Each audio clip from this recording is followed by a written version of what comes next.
lại gióm hận tê tan âu trái lấm mơ có mơ nằm ngay cầm liêu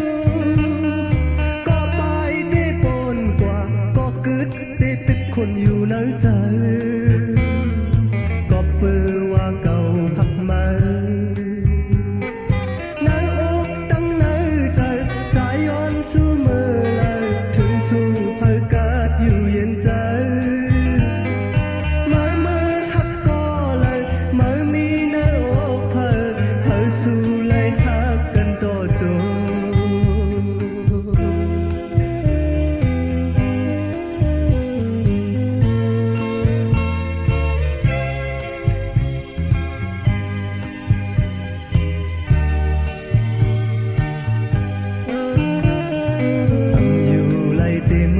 có trái đòn bận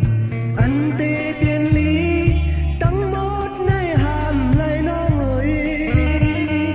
có mây tê ngầuอยู่có trốn tê mưa dùng khô tròn bờnย้อนสู้hơiสู้หัก